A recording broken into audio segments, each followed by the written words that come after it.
எல்லாவற்றிலும் உறிஞ்சல். எதற்கு? அரசு நிர்வாகத்தில் 500 ரூபாய்க்கு 600 ரூபாய்க்கு டிரைவர் கிடைக்கிறான். தனியார் நிர்வாகத்தில் ஒரு இரவு ஓட்டுவதற்கு ஒவ்வொருவனுக்கும் 1000 ரூபாய்க்கு மேல் 2000 ரூபாய் சம்பளம் வாங்குகிறான். காலை உணவு திட்டத்தை ஒரு பிராமண அமைப்பு செய்தது. சென்னை கார்ப்பரேஷன் பள்ளிக்கூடங்கள் பூலாவுக்கும் அது கொடையாக அதை வழங்கியது. இது நல்ல திட்டமாக இருக்கிறது என்று நீ வெள்ளைப்பூடு போடவில்லை, வெங்காயம் போடவில்லை என்று அவனை விரட்டி விட்டு செந்தில் பாலாஜி 1.5 ஆண்டுகள் சிறையில் இருந்தார், பதவியில் இருக்கிறார். ப. சிதம்பரம் 100 நாட்கள் சிறையில் இருந்தார், பதவியில் இருக்கிறார். ஆனாலும் சார், அந்த கூட்டத்தை பார்க்கும்போது அந்த கூட்டம் அவர்களுடைய ரசிகர்கள் கூட்டமா இல்ல தொண்டர்கள் கூட்டமா அப்படின்ற ஒரு சந்தேகமே எழுது. ரசிகர்கள் கூட்டம் தான். அதனால 3 வாரத்துக்கு ஒரு விசில் அடிக்கிறாங்க. இளைஞர்களை நீ எப்படி செம்மைப்படுத்த வேண்டும் என்றால் அரசியலில் மாற்றம் ஏற்படுத்துவதற்காக வந்திருக்கிறோம். 50 ஆண்டுகளாக மக்களுடைய மனநிலை கெட்டுவிட்டது. 7 கிலோமீட்டர் தூரத்தை 5 மணி நேரத்தில் கடக்க வேண்டியது இருக்கிறது என்று சொன்னால் நீ எல்லாரையும் கூட்டிக் கொண்டு விமான நிலையத்தில் அவன் நடந்து போய் நீ பின்னால் ஊர்ந்து போய் இந்த ஊர் முழுவதும் துன்பப்பட வேண்டுமா என்று கேட்கிறேன். இதில் என்ன பண்ணுறாரு? 10 நாளாக சும்மா தெரியுறாரு. என்ன செய்ய முடிஞ்சா? அமித்ஷாவிடம் போய் சரணடைகிறாரு. மறுபடியும் நீ சேர்த்து விடுங்கன்னு சொல்லுவார். இதே வேலையை போச்சுடா, உங்களுக்கு பூரா வெளியே வருவியா, உங்களை சேர்த்து விடுறதுக்கு நான் வரணுமா பாரு. 4 ஆண்டுகளுக்குள்ளாக அந்த நாட்டையே சூறையாடி விட்டீர்களே என்று சொன்னார். பிடித்தது கருத்து. தினமும் இப்படி ஒவ்வொரு ஊரையாக போய் நிலைகுலைய வைத்தார் அவர். நான் சொல்லுகிறேன், ஒரு கூட்டம் பேய்த்தனமாக கொடுக்கிறது என்று சொன்னால் அது ஒரு சினிமா தன்மையுடைய கூட்டம் என்றால் அந்த கூட்டம் மக்களுக்கு தொந்தரவு கொடுக்காதபடி நாம் செய்து கொள்ள வேண்டாமா என்று கேட்கிறேன். புதிய சிந்தனை நேயர்களுக்கு வணக்கம். இப்பொழுது நம்முடைய இந்த சிறப்பு நேர்காணலில் நம்மோடு கூட சிறப்பு விருந்தினராக தமிழ்நாடு தன்னுரிமை கழகம் தலைவரும் மூத்த அரசியல்வாதியுமான திரு பழ கருப்பையா அவர்கள் நம்மோடு கூட இணைஞ்சிருக்காங்க.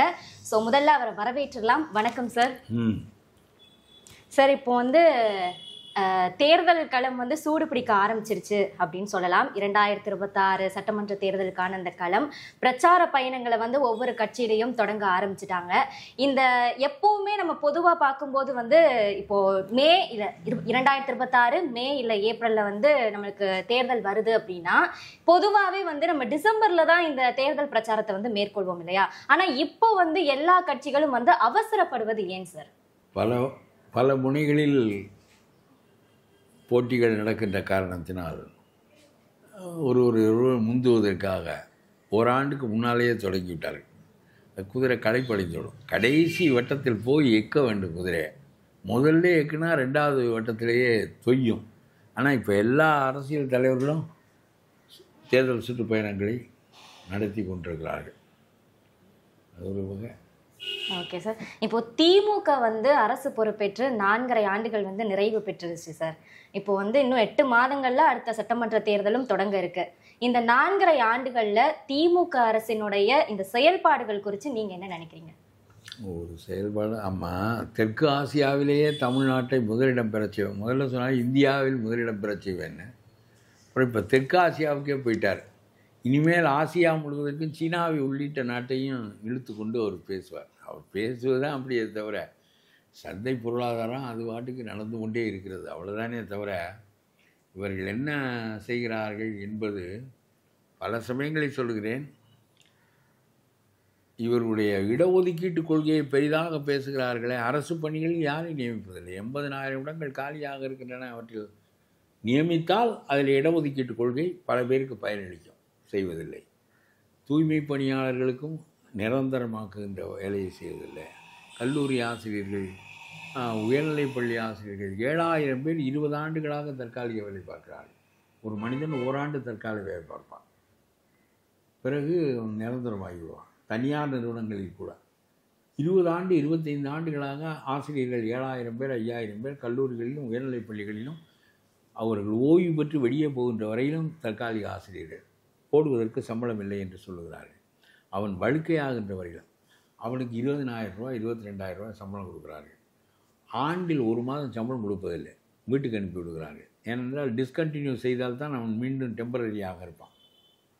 இதெல்லாம் அரசாக தன்னுடைய மக்களை உறிஞ்சுகிற அரசு. பேருந்துக்கு டிரைவர் கண்டக்டர் வேலை எடுப்பதற்கு ஏஜென்சி மூலம் அணுகுகிறார்கள். 750 ரூபாய் சம்பளம் கொடு, 1000 ரூபாய் அவனுக்கு கொடுத்தால் ஏஜென்சி 300 ரூபாய் எடுத்துக்கொள்வான். 700 ரூபாய் டிரைவருக்கு போகும், அதில் 600 ரூபாய் டிரைவருக்கு போகும், 450 ரூபாய் கண்டக்டருக்கு போகும். எல்லாவற்றிலும் உறிஞ்சல். இதற்கு அரசு நிர்வாகத்தில் 500 ரூபாய்க்கு 600 ரூபாய்க்கு டிரைவர் கிடைக்கிறான். தனியார் நிர்வாகத்தில் ஒரு இரவு ஓட்டுவதற்கு ஒவ்வொருவனுக்கும் 1000 ரூபாய்க்கு மேல் 2000 ரூபாய் சம்பளம் வாங்குகிறான் ஒருவன். அதே வேலையை இவன் செய்வதற்கு 500-600 ரூபாய் சம்பளம் வாங்குகிறான். என்றாவது ஒரு நாள் நிரந்தரமாகி விடுவோம், அவனை விட அதிக பயன்கள் நமக்கு கிடைக்கும் என்று இவர்கள் வாழ்நாள் முழுவதும் நிரந்தரம் இல்லாமலே போய்விடுகிறார்கள். இது ஒரு அரசா? தன்னுடைய வேலை ஆட்களை சுரண்டுகிற அரசு ஒரு அரசா? எதற்கெடுத்தாலும் பணம் இல்லை. மத்திய அரசாங்கம் அந்த தேசிய கல்விக் கொள்கை திட்டத்தை ஏற்றுக்கொள்ளவில்லை என்கின்ற காரணத்தினால் பணம் தர மறுத்துவிட்டது. அந்த கொள்கையை நீ ஏற்றுக்கொள்ளவில்லை என்றால் அந்த பணம் வராது. விஸ்வகர்மா திட்டத்தை நீ ஏற்றுக்கொள்ளவில்லை, அவர்கள் பணம் தரவில்லை. சரி என்று எப்படி ஏற்றுக்கொள்கிறாய் நீ? ஒரு திட்டத்திற்காக பணம் ஒதுக்கீடு என்றால் அந்த திட்டத்தை, சாலைக்காக ஒதுக்கீடு என்றால் அந்த சாலை போட வேண்டும், இல்லாவிட்டால் பணம் அரசாங்கத்துக்கு திரும்பி போக வேண்டும். அப்படி தான் பழக்கம். சும்மா பேசுகிறார்கள். என்ன எல்லாவற்றிலும் தொழிலாளர்களுக்கு எதிராக இருக்கிறார்கள். ஆனால் கம்யூனிஸ்ட் கட்சிகள் அதற்காக போராடுவதற்கு முடியவில்லை. 2 இடம் எம்பி அல்லது 4-6 எம்எல்ஏ. ஆனா சார் நிறைய திட்டங்கள் வந்து வெற்றி அடைஞ்சிருக்கு அப்படின்ற மாதிரி அவரே சொல்லிக்கிறாரு. இப்போ காலை உணவு திட்டமா இருக்கட்டும், நான் முதல்வன் திட்டம், இந்த மாதிரி ஒவ்வொரு திட்டங்களும் அவருக்கு வெற்றியை கொடுத்திருக்கு அப்படின்ற மாதிரி சொல்றாரு. இது தேவையில்லை. காலை உணவு திட்டத்தை ஒரு பிராமண அமைப்பு செய்தது. சென்னை கார்ப்பரேஷன் பள்ளிக்கூடங்கள் பூலாவுக்கும் அது கொடையாக அதை வழங்கியது.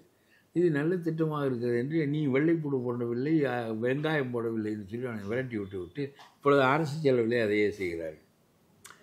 ஏதோ சொல்லிக் கொள்வதற்கு ஒன்று வேண்டும் அல்லவா? அதான் இலவச பயணம். இந்த மகளிருக்கு 1000, மாணவிகள் மாணவர்களுக்கு மத்தியானம் பேண்டி ஷோ பார்ப்பதற்கு ஒரு 1000, இந்த மாதிரியெல்லாம் செய்கிறார்கள். ஜெயலலிதா கல்லூரியில் படிக்கின்ற உந்துதல் மாணவிகளுக்கு ஏற்பட வேண்டும் என்பதற்காக அவர் 50,000 ரூபாய் பணம் கொடுத்தார், 1 பவுன் தாலி கொடுத்தார். அதை நீ வாழ்க்கையில் நிலைப்படுகின்ற போது நான் தருகிறேன் என்று சொன்னார். உள்ளே வா, முதலில் 3 ஆண்டு இளங்கலை படி, 2 ஆண்டு முதுகலை படி, 5 ஆண்டுகள் ஆன பிறகு முடித்து விட்டா என்ற பிறகு 50,000 உன்னுடைய திருமணத்திற்கு அடுத்த கட்டம் உனக்கு திருமணம், 50,000 1 பவுன் தாலியும் தருகிறேன் என்று சொன்னார். அதே திட்டத்தை மாதம் 1000 ரூபாய் என்று கொடுக்குறார்கள். என்ன உன்னுடைய திட்டம் என்று கேட்கிறேன். இது அம்மா கொண்டு வந்த திட்டத்தை அவர்கள் தொகுத்து கொடுத்ததை என் வகுத்து கொடுக்குறேன். 5 ஆண்டுகளுக்கு 50,000 ரூபாய் கொடுக்குறாய் நீ. அந்த அம்மா ஒரே தடவையில் 50,000 கொடுத்து திருமண செலவுக்கு 1 பவுன் தாலியும் கொடுத்தார்கள். இப்பொழுது நீ தாலி கொடுப்பதில்லை. இன்றைக்கு 1 பவுன் தாலி கிடைத்தால் 80,000 ரூபாய், 85,000 ரூபாய். ஆகவே இது என்று என்ன ஒரு ஆட்சி! அவ்வளவுலையும் கொள்ளையடிக்கிறார்கள். கொள்ளையடிக்கின்றவனையெல்லாம் சிறையில் வைத்தால் அவனை மந்திரி ஆக்குகிறார்கள். இது இப்பொழுது ஒரு சட்டம் கொண்டு வந்தார் மோடி. ரொம்ப நல்ல சட்டம். விஜய் அதை பற்றியே பேசவில்லை, நியாயமாக பேசியிருக்க வேண்டும். 30 நாட்கள் தொடர்ந்து சிறையில் இருந்தால் அவன் மந்திரி பதவியை இழப்பான் என்று ஒரு சட்டம் கொண்டு வந்தார். அது ரொம்ப சுருக்கமான நாள் என்று கருதுகிறவர்கள் இருக்கிறார்கள். இது பாராளுமன்ற கூட்டுக்குழுவுக்கு அனுப்பப்பட்டிருக்கிறது. எல்லா கட்சியும் உள்ளே போக வேண்டியதானே? எல்லாரும் உள்ளே போய் 1 மாதம் ரொம்ப சுருக்கம், 5 மாதம், 6 மாதம், 3 மாதம், ஓராண்டு என்று ஏதாவது ஒன்று உங்களுக்கு தோன்றுகிற கருத்தை அங்கே சொல்லுங்கள். அந்த சட்டத்தை அந்த சட்டம் செம்மையாக அமைவதற்கு உங்களுடைய கருத்துக்களை எல்லாம் சொல்லி அதை ஒழுங்குபடுத்துங்கள். அந்த சட்டம் நல்ல சட்டம். ஏனென்றால் 1.5 ஆண்டுகள் கனிமொழியும் ராஜாவும் சிறையில் இருந்தார்கள், மறுபடியும் பதவியில் இருக்கிறார்கள். செந்தில் பாலாஜி 1.5 ஆண்டுகள் சிறையில் இருந்தார், பதவியில் இருக்கிறார். ப. சிதம்பரம் 100 நாட்கள் சிறையில் இருந்தார், பதவியில் இருக்கிறார். ஆகவே நீங்கள் எவ்வளவு காலம் சிறைக்கு போனாலும் உங்களுக்கு அதை பற்றி நாணம் இல்லை. மறுபடியும் நீங்கள் சிறையிலேயே பதவியில் வைத்தார் ஸ்டாலின். இது ரொம்ப அசிங்கம். ஒரு மனிதன் சிறைக்கு போனால் செந்தில் பாலாஜி அவரை சிறையிலேயே பதவி பிரமாணம் செய்து வைக்கிறார், மந்திரியாக்குகிறார். இவ்வளவு கேவலமாக அரசியல் போய்விட்டது. இதை மக்கள் வாக்களிப்பின் மூலம் தடுக்க முடியவில்லை. ஏதோ ஒரு காரணத்தை பற்றி அவர்கள் வாக்குகளை பெற்று விடுகிறார்கள். மறுபடியும் பொன்முடிக்கு 3 ஆண்டு தண்டனை, நிறுத்தி வைத்துவிட்டு மந்திரியாகிறார். ஆக அரசியல்வாதிகள் திரும்ப திரும்ப மந்திரியாகிறார்கள், மறுபடியும் கொள்ளையடிக்கிறார்கள். ஏற்கனவே போட்ட வழக்குகள் எல்லாம் தண்டனை பெற்றும் தண்டனை பெறாமலும் நிற்கின்றன. எந்த வழக்கும் 2022 துரைமுருகன் கொள்ளையடித்தார் என்று போடப்பட்ட வழக்கு திமுக ஆட்சியில் மூடப்பட்டது, அதிமுக ஆட்சியில் திறக்கப்பட்டது. இப்பொழுது புதிதாக கோர்ட்டே திறந்து அந்த வழக்குகளை நடத்தும்படி சொல்லியிருக்கிறது. 30 ஆண்டுகள் ஆகிவிட்டன, 20 ஆண்டுகள் ஆகிவிட்டன, 20, 22, 23 ஆண்டுகள் ஆகிவிட்டன. இன்னொரு 10 ஆண்டுகள் வழக்கு நடக்கும். 30 ஆண்டுகள் 40 ஆண்டுகள் வழக்கு நடந்தால் அவன் அனுபவிக்க வேண்டியதெல்லாம் அனுபவித்து விட்டு அவன் பெரிய ரதம் ஏறி போய் விடுகிறான். என்ன பயன்? எந்த மந்திரியாவது தண்டிக்கப்பட்டு 10 ஆண்டுகள் 20 ஆண்டுகள் சிறையிலே இருக்கிறான் என்றால் மற்ற மந்திரி பயப்படுவான். எந்த வழக்கும் முடிவதில்லை. முடிந்த வழக்குகளெல்லாம் ஜாமீனில் நிற்கும், ஸ்டே வாங்கி நிற்கும். இவ்வளவு கேவலமாக ஆட்சி நடத்துகின்றவர்கள் பழிவாங்க நினைக்கிறார்கள். 30 நாள் சிறையில் இருந்தால் போதும், உனக்கு மந்திரி பதவி போய்விடும் என்று மோடி சொல்கிறார். 30 நாள் குறைவு என்றால் 90 நாள் வைத்துக்கொள்ளு, 60 நாள் வைத்துக்கொள்ளு, 6 மாதம் கூட வைத்துக்கொள்ளு. ஒரு பேச்சுக்கு சொல்லுகிறேன். எது இயலக்கூடியதோ அதை விவாதியுங்கள், சொல்லுங்கள். ஆனால் நீங்கள் சொல்லவில்லை. எல்லாரும் ஒதுங்கி கொண்டு விட்டீர்கள், ராகுல் இருந்து ஸ்டாலின் வரை. ஏனென்றால் இவர்கள் எங்களுக்கு எதிராக சதி செய்கிறார்கள், எங்களுடைய சுயாட்சி உரிமை பறிபோகிறது என்று சொல்வதெல்லாம் கொள்ளையடிப்பதற்கான சுய வலு பறிபோய் விடுகிறது என்பதுதான் பொருளே தவிர ஒன்றும். இப்படியே பேசிக்கொண்டு ஓட்டி கொண்டிருக்கிறார்கள். இப்படியே அரசியலும் போய் கொண்டிருக்கிறது. இந்த விஜய் மாதிரி வருகிறவர்கள் திமுகவையும் எதிர்க்கிறேன்,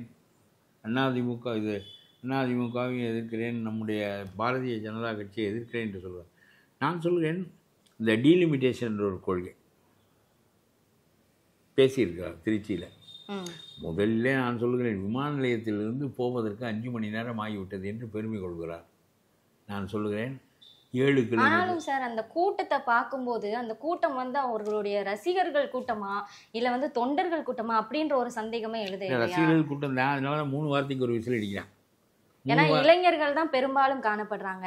அதுவும் இளைஞர்கள் பண்ற ஒவ்வொரு செயல்களும் ஒரு மாதிரி தான் இருக்கு அப்படின்னு கூட சொல்லலாம். இது விஜய்க்கு எந்த அளவுக்கு பின்னடைவை ஏற்படுத்தும் அப்படின்றதும் தெரியல.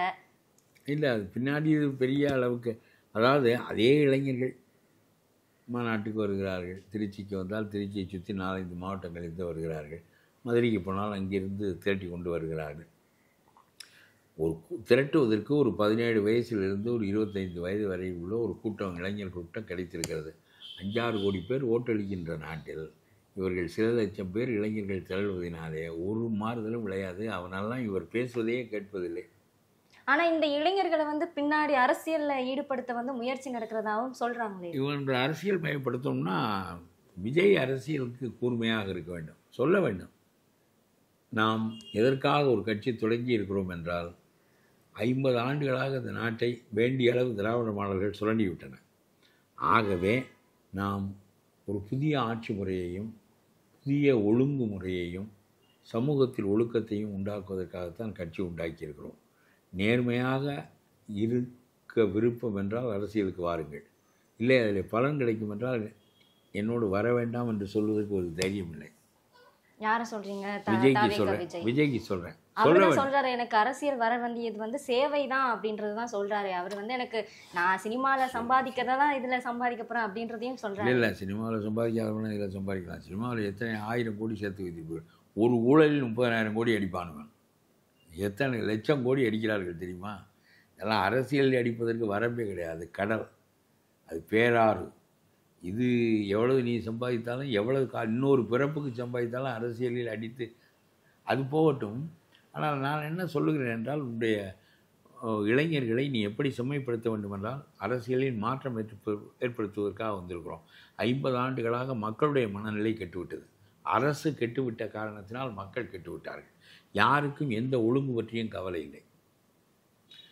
வரம்பற்ற நுகர்ச்சி, வரம்பில்லாமல் பணம் தேடுவது எப்படி என்று பழக்கத்திற்கு கொண்டு வரப்பட்ட சமூகத்தை நாம் நியாயமாக வேறு வகையாக மாற்றியமைக்க வேண்டும்.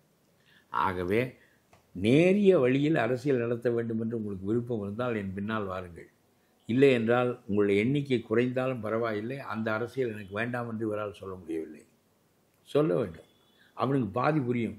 ஓஹோ நம்ம எம்எல்ஏ ஆனால் காசு அடிக்கலாம் என்பது கிடையாதோ என்று அவனுக்கு தோன்றும். 2 கோடி ரூபாய் நீங்கள் என்னுடைய அலுவலகத்தில் கட்டினால் தேர்தலின் போது இந்த 2 கோடி ரூபாய் திருப்பி தந்து உங்களுக்கு அந்த தகுதி இருக்கிறது என்று சொன்னால் நாங்கள் உங்களை வேட்பாளராக நியமிப்போம் என்று ஒரு முறையை இவர்கள் ஆரம்பித்தார்கள். 2 கோடி ரூபாய் கட்சியில் கட்டிவிட வேண்டும், அது திருப்பி கொடுப்பார்கள். எப்பொழுது திருப்பி கொடுப்பார்கள் என்றால் தேர்தலின் போது திருப்பி கொடுப்பார்கள். அப்பொழுது நீங்கள் அந்த தகுதி உங்களுக்கு இருந்தால்தான் வேட்பாளர் ஆகலாம் என்று சொன்னால் நாட்டிலே தொண்டு செய்கின்றவன், நேர்மையாக இருக்கின்றவன், அறிவோடு இருக்கின்றவன் இவனெல்லாம் எந்த பதவிக்கு வர முடியும்? ஒரு புதுமையும் இல்லை. அவர்கள் செய்ததை நீ செய்ய போகிறாய்.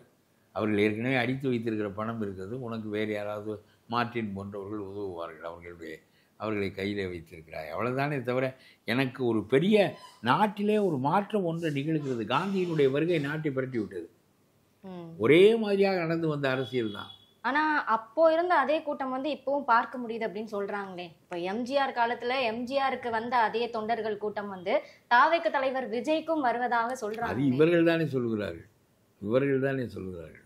எம்ஜிஆர் ஆழமாக அரசியலை பயின்றவர். 15 ஆண்டுகள் அந்த கட்சியை வளர்த்தவர். திமுகவை வளர்த்ததே அண்ணாவுக்கு அடுத்ததாக எம்ஜிஆர் தான். கருணாநிதி, கண்ணதாசன் எல்லாம் பின்னால் தான். ஏனென்றால் அவருடைய படங்களின் மூலம் திமுக கொடியை, திராவிட நாடு என்ற சொல்லை மக்களிடம் கொண்டு போய் சேர்த்தார். ஆகவே அவர் அரசியலிலேயே பல காலம் பழகி வந்து ஒரு நாள் கட்சி தொடங்கி கருணாநிதியை வீழ்த்தினார். எம்ஜிஆருக்கு வந்த கூட்டம் என்பது எம்ஜிஆர் ஒரு நிலையில் ஊன்றி நின்று எதிர்த்தார் கருணாநிதியை. ஒரு இடைத்தேர்தலில் நின்று காட்டினார். நீ இடைத்தேர்தல் என்பதற்கு பயப்படுகிறாய், அப்புறம் எம்ஜிஆருடைய ஒப்புக்கொள்கிறாய். இப்போ இன்னொரு கேள்வி நான் கேட்கிறது, இடைத்தேர்தலில் நீ நின்றால் உன்னுடைய பலம் 10%, 15%, 8%, 19% எல்லாம் தெரியுமா இல்லையா? நிற்பதற்கே உனக்கு தைரியம் வரவில்லையே. ஆனா இப்போ என்ன கேள்வினா, எம்ஜிஆர் இடைத்தேர்தலில் நின்று 51% வாக்குகளை பெற்றார். 3 கட்சியும் சேர்ந்து 49% பெற்றது. அதற்கு பிறகு அந்த குதிரை நிற்கவே இல்லை. இறக்கின்ற வரையிலும் அது ஆட்சியில் இருந்த குதிரை. ஆனா இப்போ இருக்கிற இந்த கூட்டத்தை பார்த்து, விஜயனுடைய இந்த பரப்புரைக்கு வந்திருக்கக்கூடிய இந்த கூட்டத்தை பார்த்து திமுக வந்து கொஞ்சம் மிரண்டிருக்கோ அப்படின்ற ஒரு கேள்வியும் எழுது சார். ஏன் அப்படின்னா தமிழக அரசு மாற்றாக நயன்தாராவை கொண்டு வந்து விடுவேன்.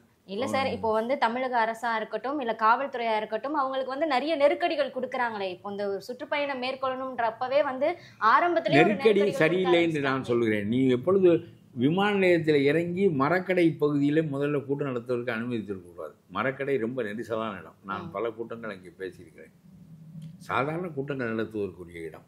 நீ பொட்டலில் போய் நடத்து, மாநாடு போட்டு நடத்து, மாநாடு போல் நடத்து. நிறைய பேர் வருகிறார்கள். 7 கிலோமீட்டர் தூரத்தை 5 மணி நேரத்தில் கடக்க வேண்டியது இருக்கிறது என்று சொன்னால், நீ எல்லாரையும் கூட்டிக் கொண்டு விமான நிலையத்தில் வந்து அவன் நடந்து போய் நீ பின்னால் ஊர்ந்து போய் இந்த ஊர் முழுவதும் துன்பப்பட வேண்டுமா என்று கேட்கிறேன் நான். போலீஸ்காரனுக்கு அறிவு இருந்தால் அந்த ஊர்வலத்தை தடுத்திருக்க வேண்டும். வெளியே போகின்றவன் போக முடியாது, கிடைக்கிறது வேலை நாள், சனிக்கிழமை. ஆகவே யாரும் செயல்பட முடியாதபடி ஊரை திகைப்படைய செய்து உன்னுடைய பலத்தை காட்டுவதற்கு நினைத்தால் அதற்கு மக்கள் படுகின்ற துன்பம் எவ்வளவு. நீ பொட்டலில் போய் காட்டு, அதுலேயும் கூட்டம் தெரிந்தானே. ஊருக்குள் மக்களுக்கு இடையே இவ்வளவு பலமான மனிதன் இருந்ததில்லை என்று காட்டுவதற்கு ஒரு பெருங்கூட்டத்தை நீ பயன்படுத்தினால், இப்படி ஒவ்வொரு அரசியல் கட்சி தலைவரும் தன்னுடைய கூட்டங்களை ஊருக்குள் நடத்தி ஊர்வலம் விட்டு இந்த மக்களை சீரழித்தால் மக்களுடைய இயல்பு வாழ்க்கை பாதிக்கப்படும்.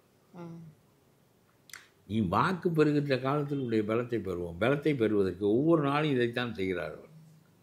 ஊருக்குள் ஊர்வலமாக போகுது. 7 மைல் தூரத்தை கடப்ப 5 மணி நேரம் ஆனது என்பது பெருமையா? அதனால் மக்களுக்கு சிரமம். இதை அனுமதித்தது தவறு, மரக்கடையில் அனுமதித்தது தவறு, பொட்டலில் நடத்தி கொண்டு நீ தான் பெரிய கூட்டம் வைத்திருக்கிறாய் பொட்டல். அதே இளைஞர்கள். ஆனா இப்ப என்ன சொல்றாங்கன்னா, மக்களுக்கு சிரமம் ஏற்படாத வகையில தான் இந்த சனிக்கிழமைகளை வந்து அவர் தேர்ந்தெடுத்திருக்கிறாரு அப்படின்ற மாதிரியும் சொல்றாங்க. இந்த பிளான நீங்க எப்படி பாக்குறீங்க சார்? ஆக்சுவலி இது வந்து ஒரு கேள்வியாவே கேட்கக்கூடாது. சனிக்கிழமை வேலை நாள், ஞாயிற்றுக்கிழமை வேலை நாள் இல்லை. இப்போ அப்படினாலுமே அவருடைய அந்த பிளானுக்கு பின்னாடி என்ன இருக்கும் நீங்க நினைக்கிறீங்க சார்? இந்த சனிக்கிழமை தோறும் தேர்ந்தெடுத்திருக்கிறதுக்கு பிளானுக்கு பின்னாடி ஞாயிற்றுக்கிழமை தேர்ந்தெடுக்கலாம்ல. அவரான சனிக்கிழமை தானே தேர்ந்தெடுத்திருக்காரு. இப்ப நான் என்ன கேக்குறேன்னா, நான் கேட்கறது உனக்கு புரியல. ஞாயிற்றுக்கிழமையை தேர்ந்தெடுத்தீங்கன்னா ஒரு ஓய்வு நாள், அதுல வந்து சிரமம் இருக்காது. மக்களுக்கு பாதி சிரமம் இருக்கும். அதுவும் ஊருக்குள்ளே இயங்க முடியாது. ஆனா அவர் என்ன சொல்றாருன்னா, இப்போ இளைஞர்கள் கூட்டம் அதிகமா இருக்கிறதுனால இந்த சனிக்கிழமைகள்ல தான் வந்து அவங்களுக்கு வந்து இந்த ஸ்கூலோ இருக்கட்டும் இல்ல காலேஜா இருக்கட்டும் இது வந்து விடுமுறை தினமா இருக்கும். பேசுறேன் நான் சொல்றேன். அதனால மக்களுக்கு துன்பப்பட்டார்களே, ஒரு ஊரே நிலை குலைந்து விட்டதே. நீ மக்களை எதுக்காக நீ துன்பப்படுத்த வேண்டும்? நீ எத்தனை பேரை கூட்டாம போ.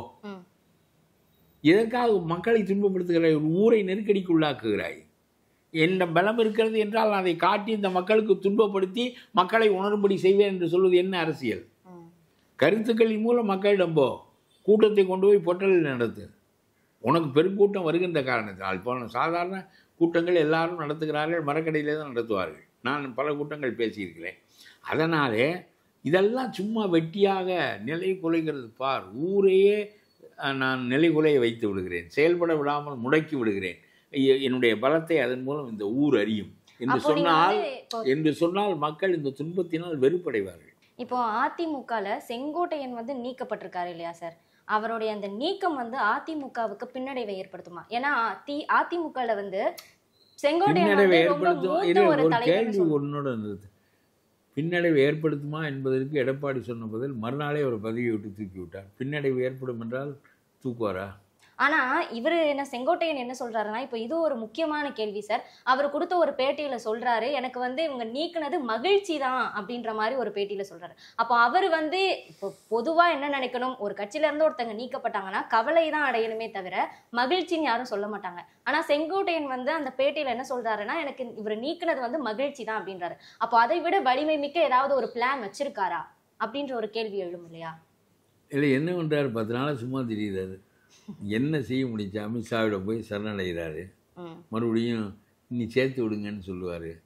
இதே வேலையா போச்சுடா, உங்களுக்கு பூரா வெளியே வருவியா, உங்களை சேர்த்து விடுறதுக்கு நான் வரணுமா பாரு அவரு. இன்னொன்னு என்னன்னா, இப்போ அமித்ஷாவை அவர் போய் சந்தித்த ஒரு விஷயம் வந்து எடப்பாடிக்கு வந்து ஒரு பதற்றத்தை ஏற்படுத்துமோ அப்படின்ற சந்தேகம் இருக்கு சார். ஏன்னா அவரு இங்க கூட்டணி அனுபவிச்சிருக்காரு, அங்க செங்கோட்டையனோட சந்திச்சிருக்காரு. பதட்டப்படுகின்றவர் எதுக்கு? அமித்ஷா விட்டு கட்சி என்ன செய்தது?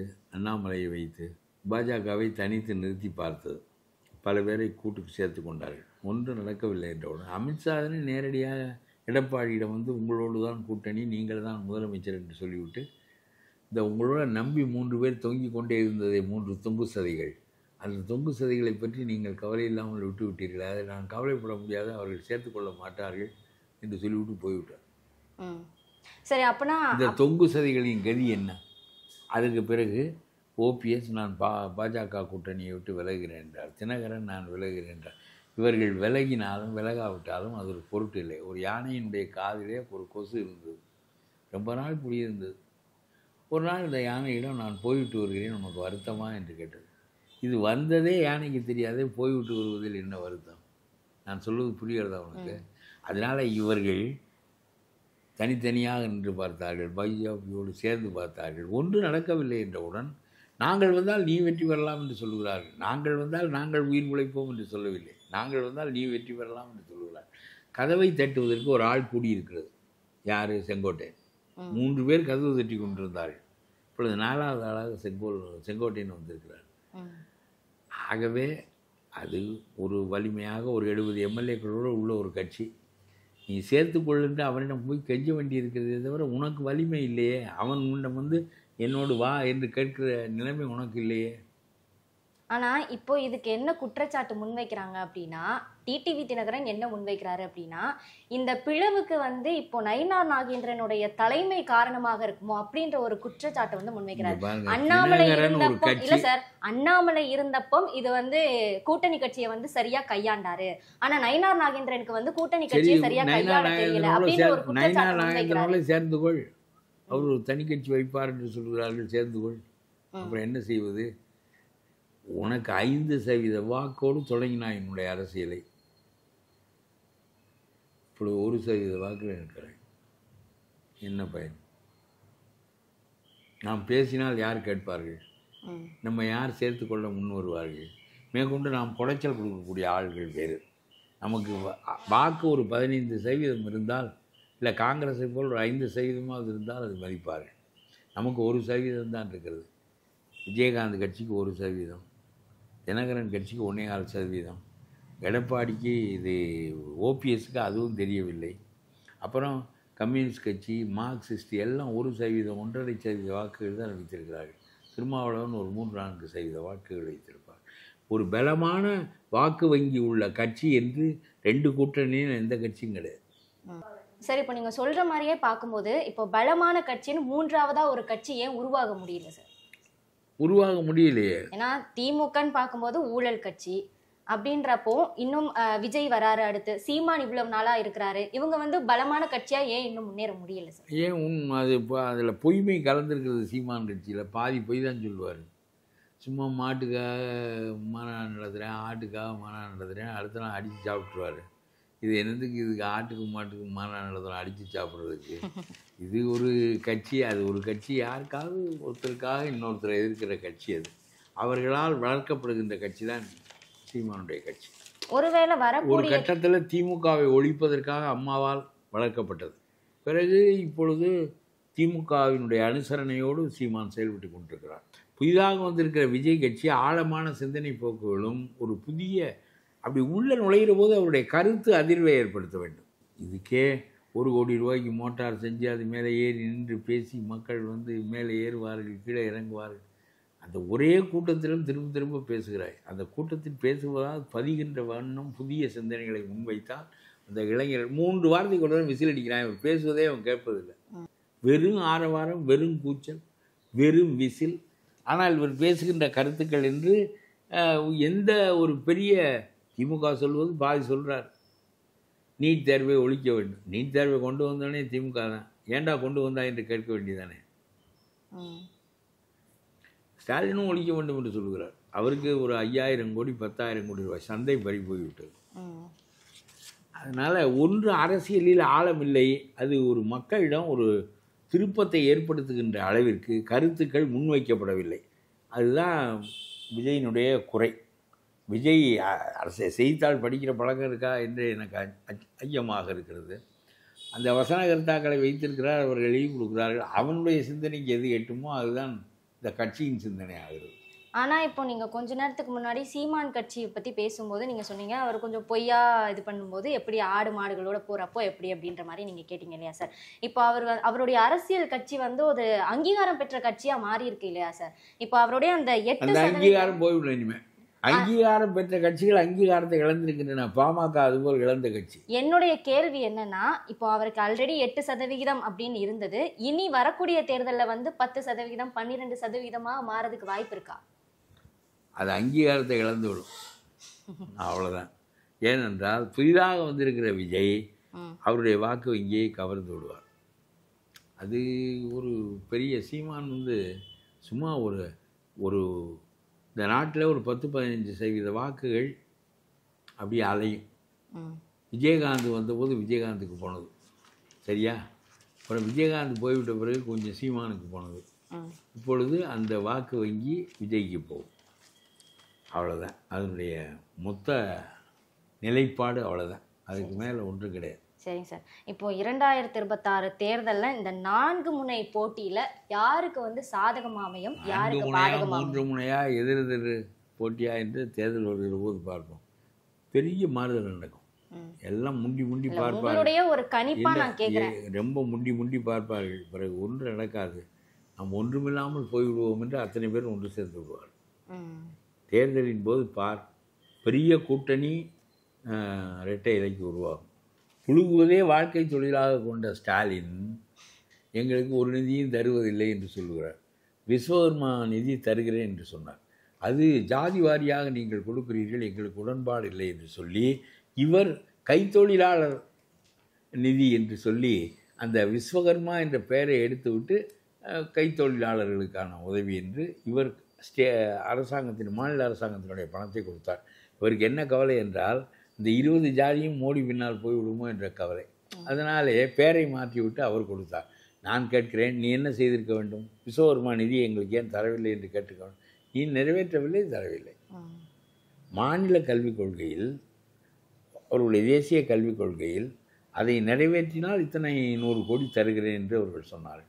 நீ நிறைவேற்றவில்லை, தரவில்லை. விஸ்வகர்மா திட்டம் போலத்தான் இது. அப்புறம் கல்விக்கு நிதி தரவில்லை, வாத்தியாருக்கு சம்பளம் போட முடியவில்லை என்று சொல்வதில் என்ன பொருள் இருக்கிறது? நீ இந்த திட்டத்தை ஏற்றுக்கொள்ளவில்லை, விட்டுவிடு, அது உன்னுடைய விருப்பம். அதே மாதிரி தானே விஸ்வகர்மா திட்டத்தை விட்டாய், அதுக்கு பணம் கேட்கவில்லையே. இந்தி வந்துவிடும், இந்தி வந்துவிடும், இந்தி வேண்டாம், மலையாளத்தை கற்றுக்கொள் என்று சொல்லிவிட்டான் வெளிப்படையாக. மலையாளத்தை கற்றுக்கொள், இல்லை என்றால் சும்மா பேருக்கு ஒரு மலையாள ஆசிரியரை வைத்து விட்டு மற்ற ரெண்டையும் ஒழுங்காக சொல்லிக் கொடு. எவ்வளவு பெரிய பள்ளிக்கூடம் அது, எவ்வளவு கருவிகள், எவ்வளவு விஞ்ஞானபூர்வமான நேரடியான பரிசோதனை படிப்பினைகள், இவ்வளவையும் அவன் தருகிறேன் என்று சொன்னால் ஒரணா செலவு இல்லாமல் சம்பளம் கட்டாமல் அந்த பள்ளிக்கூடத்தில் படிக்கலாம். ஏழைகளுக்கு பூராவும் இடம் கொடு. அடிமட்ட ஏழைகள், தாழ்த்தப்பட்ட இளைஞர்களுக்கு தான் முதலிடம் என்று சொல். வசதியானவன் பெரிய பள்ளிக்கூடங்களுக்கு போகட்டும். அதே வசதியை ஒரு தேசிய கல்வி நிறுவனம் கொடுக்கும். சும்மா பெறுவதற்கு உனக்கு என்ன சிரமம்? அதில் இந்தி எங்கே இருக்கிறது? அடிமட்ட மக்களுக்கான கல்வி, சிறந்த கல்வி அவர்களுக்கு கிடைக்குமே. உங்களுடைய பள்ளிக்கூடத்தில் படிக்கிற பிள்ளை உருப்படுவதில்லையே. 8வது படிக்கிற பிள்ளைக்கு கூட்டல் தெரியலையே. கூட்டல் கழித்தலே தெரியாமல் 8வதுக்கு எப்படி வந்தது? நீ சும்மா நாங்கள் 55% மக்கள் மட்டும்தான், வறுமையில் உலர்கிற மக்கள் மட்டும்தான் உன்னுடைய பள்ளிக்கூடத்துக்கு வருகிறார்கள். உனக்கு கொஞ்சம் வசதி இருந்துச்சுன்னா நீ அரசு பள்ளிக்கூடத்துக்கு அனுப்ப மாட்டேன். அவ்வளவு தரம் அரசு பள்ளியில். ஆனால் அரசு பள்ளி மாணவர்களும் வந்து முதலிடத்துக்கு வர மாணவர்களும் இருக்கிறார்களே. இது எத்தனை பேர் முதலிடத்துக்கு வருவார்கள்? சிறந்தவர்கள் வருகிறார்கள், அது வேறு. ஆனால் 8வது படிக்கிற பையனுக்கு கூட்டல் தெரியவில்லை என்பதும் அரசு பள்ளிக்கூடத்தில் தான். தனியார் பள்ளிக்கூடத்தில் 8வது வரையிலும் கொண்டு வர மாட்டான். 3வதுலேயே தூக்கி வெளியே விட்டு விடுவோம். தாய்மொழியை அதிகமாக வலியுறுத்துவது, கல்வி போதனையே தாய்மொழி வழியாகத்தான் நடக்கிறது. மிகச்சிறந்த ஆசிரியர்களை கொண்டு மிகச்சிறந்த சம்பளம் கொடுத்து மிகச்சிறந்த கட்டிடங்களை கட்டி மிகச்சிறந்த கட்டுமானங்களை உண்டாக்கி ஏழை மக்களை இலவசமாக படிக்க வைக்கக்கூடிய ஒரு கல்விக்கூடத்தை இந்தியின் பேரால் நீ வேண்டாம் என்று சொல்லுகிறாய். இந்திய இதில் இல்லை. இது உனக்கு இழப்பா பெருமையா? நீ மோடி அவர் விஸ்வகர்மா திட்டம் இல்லை என்றால் விஸ்வகர்மாவுக்கு பணம் வராது. இந்த கல்விக் கொள்கையை நீ ஏற்கவில்லை என்றால் இந்த கல்விக் கொள்கைக்கு பணம் வராது. ஆனால் இவர் பணம் தராதுனால் நான் வாத்தியாருக்கு சம்பளம் போட முடியவில்லை என்று சொல்லுகிறாய். இந்த திட்டத்தை ஏற்றுக்கொண்டால் தானே அவன் பணம் தருவான். அது திட்டத்திற்காக உருவாக்கப்பட்ட பணம் தானே. அது ரோடு போடுவதற்காக உருவாக்கியதை கொண்டு போய் ஏரி கட்ட முடியாது. ஏரி தோண்டுவதற்காக உருவான பணத்தை கொண்டு வந்து ரோடு போட முடியாது. ஒவ்வொன்றுக்கும் தனித்தனி ஒதுக்கீடுகள் இருக்கின்றனவே. அப்புறம் அவன் தேசிய கல்விக் கொள்கையை நீ நிறைவேற்றினால் நான் பணம் தருகிறேன் என்று சொன்னான். நிறைவேற்ற விருப்பம் இல்லாதவர்கள் பணத்தையும் கேட்காதீர்கள், நிறைவேற்றவும் வேண்டாம். அவன் கட்டாயப்படுத்தினானா? எம்ஜிஆர் பேசினார். துண்டுபிடி குடித்து கொண்டிருந்தவன் 3 மாடி கட்டிடத்திற்கு உரிமையாளனாக எப்படி மாறினான்? 4 ஆண்டுகளுக்குள்ளாக இந்த நாட்டையே சூறையாடி விட்டீர்களே என்று சொன்னார். பிடித்தது கருத்து. தினமும் இப்படி ஒவ்வொரு ஊரையாக போய் நிலைகுறைய வைத்தார் அவர். அவர் போனால் என்ன ஆகும்? ஒரு தடவை ரயிலில் போனார். அந்த ரயில் 24 மணி நேரம் ஆனது மதுரை போய் சேருவதற்கு. அடுத்த முறை அவர் ரயிலில் போகவில்லை. ஏன் என்றால் ஒவ்வொரு ஊரிலும் இவரை பார்ப்பதற்காக வண்டியை நிறுத்துகிறார். இது எனக்கு தெரியும், மகாத்மா காந்தி நடந்தது. மகாத்மா காந்தி விட்டு ரயில் போவதென்றால் ஒவ்வொரு ஊரிலும் நிறுத்திவிட்டு காந்தி வெளியே வர வேண்டும், நாங்கள் பார்க்க வேண்டும் என்று சொல்லுவார்கள். இதற்கு பிறகு எனக்கு தெரிய எம்ஜிஆருக்கு நடந்தது. எம்ஜிஆர் ரயிலில் போவதை விட்டு விட்டார். நான் சொல்லுகிறேன், ஒரு கூட்டம் பேய்த்தனமாக கொடுக்கிறது என்று சொன்னால் அது ஒரு சினிமா தன்மையுடைய கூட்டம் என்றால் அந்த கூட்டம் மக்களுக்கு தொந்தரவு கொடுக்காதபடி நாம் செய்து கொள்ள வேண்டாமா என்று கேட்கிறேன். நான் என்ன கருத்து நீங்கள் பேசிவிட்டீர்கள்? தமிழ்நாட்டினுடைய எம்பி எண்ணிக்கை குறைகிறது, டீலிமிட்டேஷன். எம்பி எண்ணிக்கை குறைகிறது. ஏனென்றால் எங்களுடைய மக்கள் தொகை குறைந்து விட்டது. ஆகவே 8 இடங்களை நாங்கள் இழக்க வேண்டியதாக இருக்கிறது என்பது ஸ்டாலின் வைத்த குற்றச்சாட்டு. அதையே நீ வழிமொழிந்திருக்கிறாய். நான் கேட்கிறேன், மோடியே எங்களுடைய இடங்களை பறிக்கிறாயே, இதுதான் உன்னுடைய குற்றச்சாட்டு. அவராக பறித்தார் என்று கேட்கிறேன். உன்னுடைய அரசியல் சாசனம் உன்னுடைய இடத்தை பறிக்கிறது. அவராக எழுதினார் அரசியல் சாசனத்தை. எழுதி 75 ஆண்டுகள் ஆகிவிட்டது. 1 man 1 vote 1 value. That is the basis of this constitution. 1 man 1 vote 1 value. சரி, இந்தியா சுதந்திரம் அடைகிற போதே உத்தரப்பிரதேசத்துக்கு அதிக எம்பி இருந்தான். ஏன் எப்பொழுது கேட்கவில்லை? சுதந்திரம் அடைகிற போதே பீகாருக்கும் உத்தரப்பிரதேசத்துக்கும் கூடுதல் எம்பி இருந்தான், தமிழ்நாட்டுக்கு குறைவான எம்பி இருந்தான். அப்பொழுதே ஏன் இந்த தாரதமியம் என்று கேட்டீர்களா? One man one vote one value என்று இருக்கக்கூடாது, ஸ்டேட் வைஸாக இருக்க வேண்டும். ஒவ்வொரு மாநிலங்களுக்காகவும் இத்தனை இடங்கள் என்று ஒதுக்கப்பட்டு எல்லா மாநிலங்களும் சமத்தன்மையோடு நடைபெற வேண்டும் என்று நீ பேசியதுண்டா?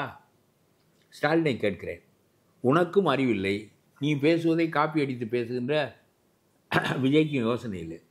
சரி, இதை ஒரு பக்கம் இது மாதிரியான கேள்விகளை எதற்கு அணுகுகிறாய் நீ? ஆனா சார், விஜய் வந்து திமுகவுக்கு அகைன்ஸ்டா இருக்கிற மாதிரி தானே பேசப்படுது.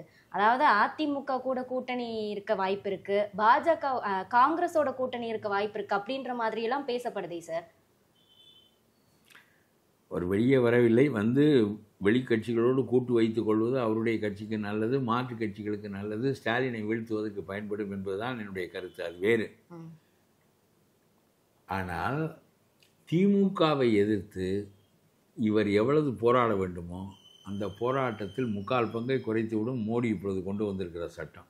30 நாள் சிறையில் இருந்தால் அவன் மந்திரி பதவியை இழக்க வேண்டும் என்று கொண்டு வந்திருக்கிற சட்டம். உன்னுடைய வேலையை பாதியாக சுருக்கி விடுமே, நீ அதை ஆதரிக்கவில்லையே. ஃபேசிஸ்ட் பிஜேபி என்று சொல்லுகிறாயே. நான் சொல்லுகிறேன், எத்தனையோ தவறுகளை பிஜேபி செய்கிறது.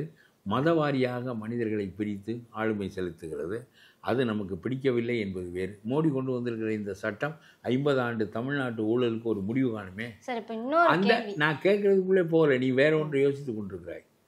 50 ஆண்டு ஊழலுக்கு முடிவு கட்டுமே, ஸ்டாலின் ஆட்சியை போக்குமே, இந்த சட்டத்திற்கு நீ ஆதரவு கொடுக்குறாயா? திமுக சொல்வது திருப்பி சொல்கிறார். திமுக சொல்லுகிறேன், தமிழ்நாட்டில் எம்பிக்கள் எண்ணிக்கை பறி போய்விட்டது என்று. மோடி பறித்து விட்டார் என்று சொல்கிறேன். மோடி பறிக்கவில்லை. மோடி செய்த தவறுகள் எத்தனையோ இருக்கின்றன. அதை நாம் விமர்சனம் செய்வதற்கு நான் பின்தங்குகின்றவன் இல்லை, அது வேறு. அவரை விவசாய சட்டம் கொண்டு வந்தார், தோல்வி அடைந்தது. பண மதிப்பை டிமானிட்டைசேஷன் கொண்டு வந்தார், தோல்வி அடைந்தது. எத்தனையோ தவறுகள் நடக்கின்றன. அவர் காஷ்மீரை 3 கூறாக ஆக்கியது பெரிய தவறு. அதெல்லாம் கிடக்கட்டும். 30 நாள் சிறையிலே இருந்தால் அவன் மந்திரியாக இருக்கக்கூடாது என்று சொல்வதிலே என்ன தப்பு? 30 நாள் இல்லாவிட்டால் 90 நாள் வைத்துக்கொள். அவன் மந்திரியை விட்டு உன்னுடைய வேலையை சுழுவாக்கி விடுமே. பிறகு எல்லா மந்திரியும் பயப்படுவானே. இந்த நீங்க சொல்றீங்கல்ல சார், இப்போ மோடி வந்து ஒரு திட்டம் கொண்டு வந்திருக்காரு, இந்த 30 நாள் வந்து சிறையில இருந்தா அவருக்கு வந்து அரசியல்ல இருக்க முடியாது அப்படின்றத நீங்க சொல்றீங்க இல்லையா? அப்போ விஜய்க்கும் அதே நிலைதான் உண்டாகுமா? விஜய் அந்த கோளாறுகளை செய்தால் உண்டாகும், இல்லாவிட்டால் உண்டாகாது. விஜய்க்கு அது தேவையில்லை. விஜய் அதை செய்ய வேண்டிய தேவையில்லை. ஆகவே அவர் அந்த தவறை செய்ய மாட்டார். தன்னுடைய ஊழியர்களை பார்த்து நாம் அரசியலில் மாற்றம் கொண்டு வருவதற்காக வந்திருக்கிறோம், ஆகவே நெறி சார்ந்த அரசியலை நாம் நடத்தப் போகிறோம். உங்களில் யாருக்காவது இந்த அரசியல் இன்றைக்கு 10 ரூபாயை போட்டுவிட்டு 100 ரூபாயை எடுப்பதற்கு பயன்படும் என்று கருதினால் அவர்கள் என்னுடைய கட்சியை விட்டு இப்பொழுதே போய் விடுங்கள் என்று ஒரு முறையாக சொல்ல வேண்டும். அப்பொழுதுதான் இந்த கட்சி வேறு காரணத்திற்காக பிறந்தது என்று மக்களுக்கும் தெரிய வரும், ஊழியர்களுக்கும் தெரிய வரும். ஒரே கூட்டத்தை எங்கள் பக்கத்தில் இருந்து ஒவ்வொரு இடத்திலும் கூடி ஒவ்வொரு வீட்டுக்கும் போகிற போது 4 மாவட்ட இளைஞர்கள் கூடினால் கூட்டமாகத்தான் தெரியும். அதே இளைஞர்கள் இன்னொரு அடுத்த ஊருக்கு போகிற வேண்டும். இதே தான் செய்து கொண்டு அதையும் அவரால் ஒழுங்கா பண்ண முடியலையே. பலதரப்பட்ட மக்கள் வரமாட்டேன் இருக்கிறார்களே. எல்லாருக்கும் ஓட்டு இருக்கிறது. பலதரப்பட்ட மக்களை நீ இருக்க வேண்டும். இளைஞர்களை மட்டும் இருத்தால் போகாது. இளைஞர்கள் உடைய சினிமா அனுபவத்தினால் வருகிறவர்கள் வருகிறார்கள். அஜித் கூட்டம் வராது, மற்ற கூட்டம் வராது. ஒன்று மாதிரி ஆட்களை, ரஜினி மாதிரி ஆட்களை பிடித்து ஏதாவது செய்வார்கள். அதுவுமே ஒரு கேள்வியா இருக்கு சார். விஜய்க்கு வரக்கூடிய கூட்டம் வந்து கட்சி பலமா இல்ல சினிமா கவர்ச்சி அப்படின்ற சினிமா தான் அதை கட்சியாக மாற்ற நினைக்கிறார். எம்ஜிஆர் அப்படி மாற்றினார், என்.டி. ராமராவ் அப்படி மாற்றினார். மாற்ற அவர்களால் முடிந்தது. அரசியல் தலைவர்களெல்லாம் தன்னோடு இணைத்து கொண்டார். பல அரசியல் கருணாநிதியை தவிர மற்ற எல்லாரும் எம்ஜிஆரோடு வந்து விட்டார். அதனால் அரசியல் தெரிந்தவர்கள் வழி நடத்தினார்கள், இளைஞர்கள் பின்பற்றினார்கள். அத்தகைய நிலை இருந்தது. சின்ன வயசு ஆட்களையும் எம்ஜிஆர் அந்த காலத்தில் காளிமுத்துவை போன்றவர்களெல்லாம் முன்னேற்றி விட்டார். அது வேறு. ஆனால் நான் சொல்ல வருவது என்ன என்றால், புசிக்கு மேலான அறிவுடைய ஆள் அந்த கட்சியில் கிடையாது. நீ எவ்வளவு பெரிய ஆளாக இருந்தாலும் போய் புசிக்கு கீழே இருக்க வேண்டியவன் வருவாங்க. தனியாக நின்று நீ தற்கொலை செய்து கொள்ளப் போவது திமுகவை வெற்றி பெற வைப்பதற்குத்தான் பயன்படுமே தவிர, அண்ணாமலை பாராளுமன்ற தேர்தலில் 40க்கு 40 இடம் வருவதற்கு தோதாக பாமகவை உடைத்து தென்பக்கம் கொண்டு போனது போல இப்பொழுது விஜய் தனியாக நின்று வாக்குகளை பிடித்து திமுக வெற்றி பெறுவதற்குத்தான் உதவுவாரே தவிர திமுகவை தோற்கடிக்க இவரால் முடியாது. சார், நிகழ்ச்சியில எங்களுக்காண்டி இறுதிக்கட்டத்துக்கு வந்துட்டோம். இந்த நிகழ்ச்சியில எங்களுக்காக உங்களுடைய நேரத்தை ஒதுக்கி எங்களுக்கு செலவழித்ததுக்கு மிக்க நன்றி.